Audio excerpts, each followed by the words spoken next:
I feel like college athletics is going to look markedly different. I think it will still exist. I think it's something that we can all still be excited about, but it's going to look different. This is the Gies Download, a podcast from the University of Illinois' Gies College of Business. I'm your host, Tim Sinclair, and today's guest is Josh Whitman, a 2001 Gies graduate with a degree in finance. Josh Whitman's title at the University of Illinois is Director of Athletics. And while the former Illini and NFL tight end certainly understands what it takes to become a successful athlete, he is keenly aware that the athletes under his care are students first.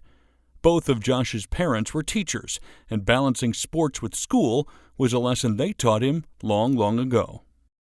I really give my parents a lot of credit because from their perspective, it really was never an either or. It was always both. And I've said in other settings, I really felt like I was raised with a book in one hand and a ball of some kind in the other. And those two ideas, academics and athletics, have really shaped my entire life. And so dating all the way back to when I was a little kid, it was very common for me to be reading a book in the car on the way to a practice and to be doing, homework into the evening and then up first thing in the morning to attend a workout. That was just kind of the way it was and really the way it continued to be for me all the way through college. While he briefly considered becoming a professor, and he did practice law for a few years, Josh Whitman showed interest in the business side of college athletics before any of that. I remember early in my time at Illinois, for the first time realizing who Ron Gunther was, who was the athletic director at the time, and starting to gain a greater understanding of what he did. And so there was a period of time, I think it started around my sophomore year in college, where I became familiar with Ron. I started to learn more about the athletic department here at the University of Illinois. I began meeting with other people who were in administrative roles and just gaining a more complete understanding of what was happening behind the scenes to allow us to go out and kick the ball off on Saturday afternoons. And it wasn't until after my junior season in football where I first started to think actively about a career in professional football. For me, it really had never, I was just so focused on the moment that I didn't give myself time to really think about what was happening after college. And when we finished up, we played in a bowl game my junior year. I remember getting on the bus to head back to Champaign, and it dawned on me that I was at that point only 3 semesters away from graduating, and I was standing on the precipice of the National Football League, and I decided then and there that I should give it a try, everything that I had, and so I really I think because of the timing and the way that those decisions happened for me. I felt like I had a solid plan, sort of predating my football aspirations, that was something I could come back to once my football career was over. Today, 20 years after graduating as a Bronze Scholar from the Gies College of Business with a degree in finance, Josh Whitman is 5 years in to leading the athletic department he so carefully analyzed as a student athlete, and his passion for the job and the environment is stronger than ever.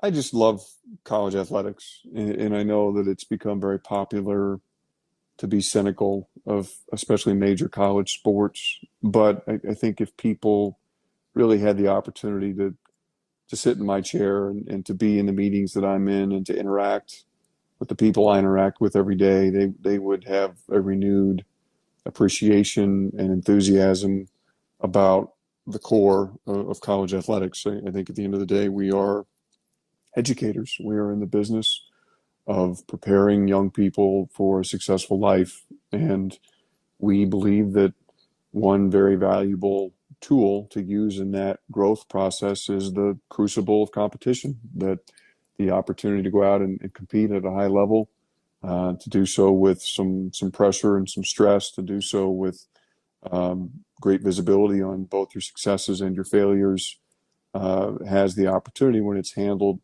properly, to help these young men and women grow and develop into mature, confident, prepared adults, people who can be wonderful parents, um, spouses, professionals, community members, and so that's really what drives me every day, and I just couldn't be more excited about the steps that we've taken with our athletic program here, with the opportunity that we have to provide this university with an athletic program that matches the reputation and prestige of the academic engine that we have here at the University of Illinois, and for this athletic department to be a source of pride, a source of coming together for our alumni, for our community. I really believe strongly in the big picture of college athletics, and all the benefits that a successful, well-run athletic program can provide to a university like ours in terms of raising our reputation, our profile, and being a rallying point for all those who are associated with the university, both past and present. In the wake of numerous surprise coaching hires or announcements during his tenure at Illinois, I couldn't help but ask Josh if the game of keeping secrets and flying under the radar was something he enjoyed, or maybe even found important to the job. That's an interesting question. I've never been asked that one before. I think, yeah, I think that makes it fun. I think there's two pieces to the answer to that question. One is there is a little bit of a fun in the chase, so to speak, and I think that being able to share news and make a splash and create excitement with our fan base, with our alumni, with our university is a nice component of this job when it's available. And certainly circumstances don't always make that kind of opportunity available, and it's always, I would say, a secondary consideration. But if there's the opportunity to create that kind of a surprise announcement, I think people enjoy that, and we get some satisfaction from being able to do that as well. I do think the second part of my answer is probably more practical, which is that what we've started to experience here in recent years is that sometimes a school's inability to keep those kinds of efforts under wraps can actually have negative consequences on the success of their effort. And so, just as an example, if you're in the midst of a coaching search and all of a sudden information leaks into the media or to the public that you're talking to a particular candidate or a particular group of candidates, that can't help but complicate those conversations. And in some cases, those candidates may have a great job where they are, and their employer may not know that they're involved in those conversations, and that may force them to make a choice, either to get fully in or to pull themselves out. Or if you're getting more advanced in a conversation with a particular candidate and all of a sudden something breaks that may not even be true, as is often the case, that you're getting down the road with somebody else, that's going to cause them to pause for a second and say, wait a second, I thought we were looking to get married here, and now it sounds like you're dating somebody different. And so, I think the opportunity or the ability to keep some of these projects quiet has both a sort of a fun element to it, but it also has a very practical element to it in knowing that how complicated unnecessarily they can become when extra information is inserted into the public realm, especially given that more often than not, that information is either entirely inaccurate or at best incomplete. I heard that there's some behind the scenes trickery when it comes to maybe throwing media off when it comes to searches. Again, I won't name names or anything specific. Is there any truth to that? Well, I would say, in some instances, you've got to be able to fight back. And, it is. It's a challenging environment, especially when you're involved in a high-profile search, like a football or a men's basketball search. There are a lot of people who are clamoring for information to the extent that, people will follow me around in either in a car or in a plane. And so, you have some countermeasures that you can use on occasion to try and throw people off the scent. Again, and it's not meant to be sort of intentionally deceptive. It's just meant to recognize, as I said, uh, people leaking information prematurely can actually have a detrimental effect on the success of the process itself. And so, I've got a job I have to do. I've got an objective, and we'll take the steps that we feel like are necessary in order to get us to a successful outcome. I Um, won't give away any secrets, but I have heard some airport stories that are just brilliant, by the way. So kudos to you for. we've had some good stories. We've had some good stories. I frequently see you standing in the tunnel, waiting to give someone or someone's a hug following a game. Sometimes that's in victory, sometimes that's in defeat. Is there one of those embraces in any sport at any time in your career here that stands out more than another? And could you tell us why? I appreciate you mentioning that. I mean, that is something that is important to me when you talk about the relationship part of this business. I take great pride in being present for as many of our student athletes as I can be. And gosh, there's been a lot of great ones.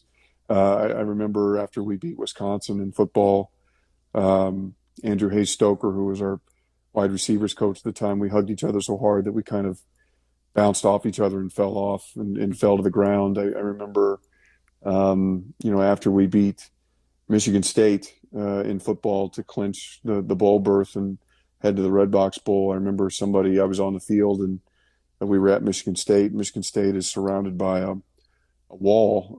So the field has about a 6 or 8 foot wall that goes around its entire perimeter. And somebody actually passed my wife down from the stands to the field. And I just remember embracing her and how excited I was in that moment, especially given all the drama that accompanied the end of that game. But one that really stands out, and this one actually has gotten quite a bit of public attention, was Kofi and I had a bit of a tradition at the end of last season where we would greet each other pretty enthusiastically after some big wins. And after we beat Ohio State over in Columbus, kind of a comeback win on our behalf at the end of the game, Kofi came off the court and I was greeting all the guys, and he actually was, I think, talking to somebody else and kind of went past me and then realized that he had passed me, and he circled back around and gave me just a monster hug. And Kofi, as you would imagine, can give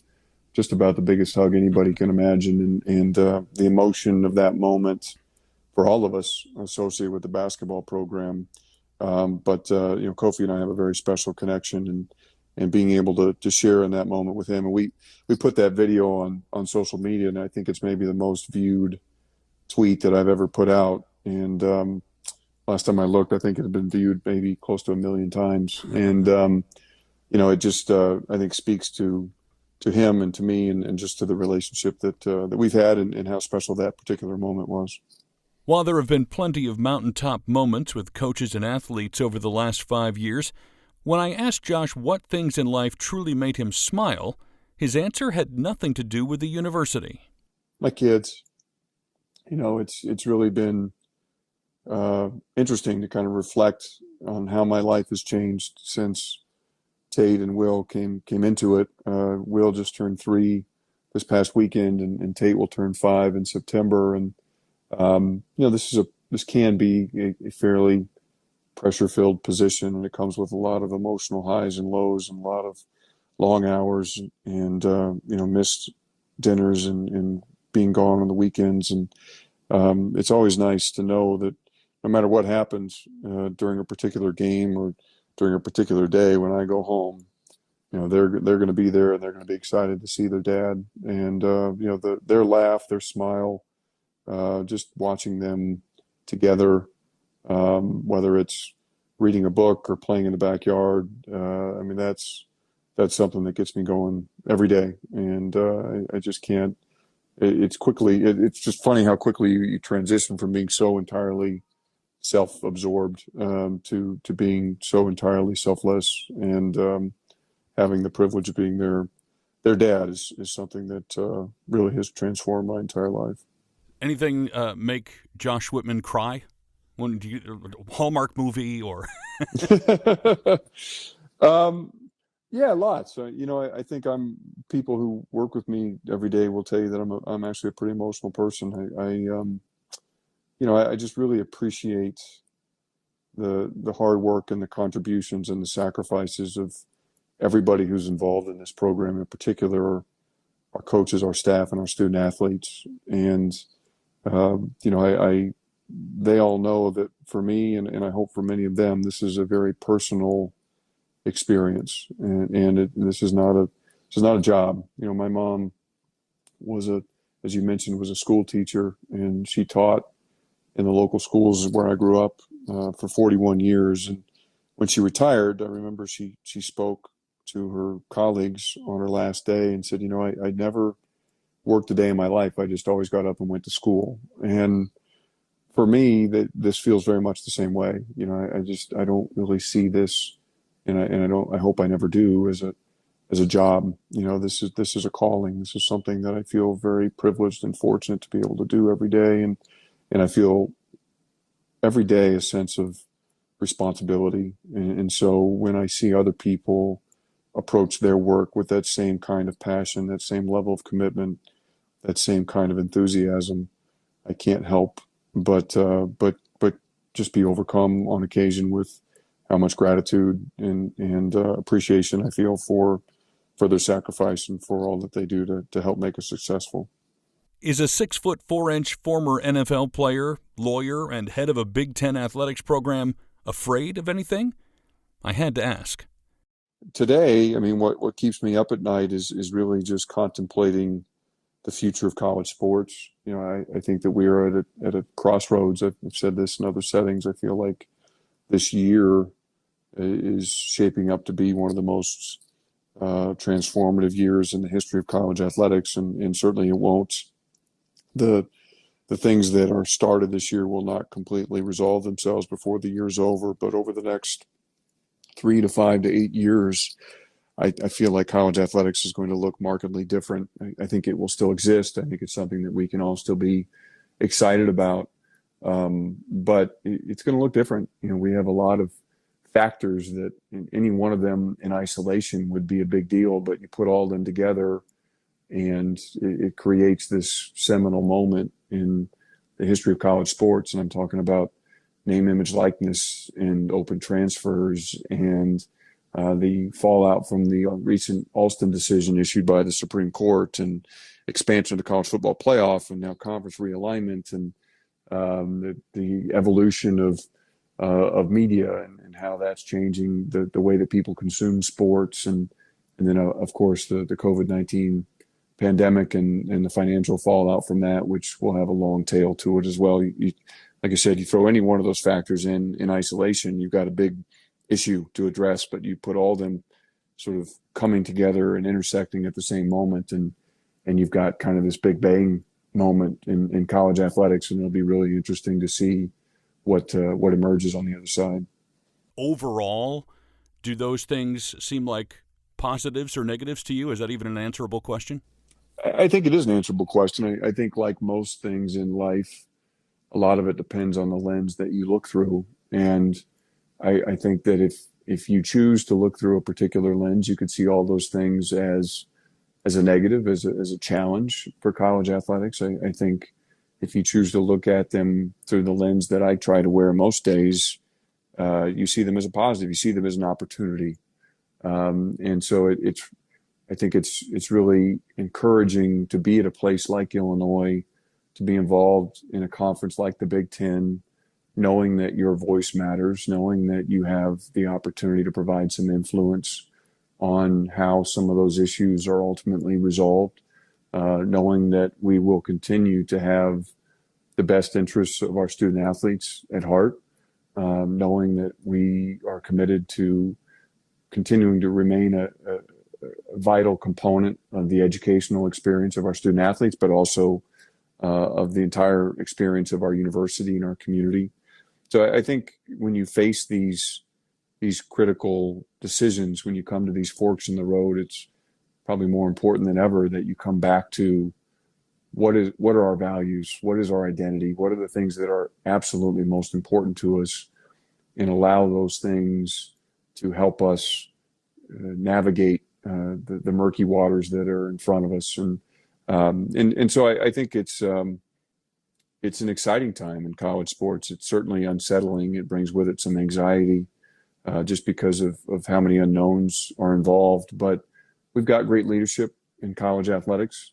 We've got a good heart in college athletics, and I've got great confidence in our pure intentions in college athletics. And so with those things together, I feel confident that we'll put a strong model together and we'll emerge on the other side with something that people can continue to rally behind and support. Ultimately, though, Josh Whitman is focused on one thing.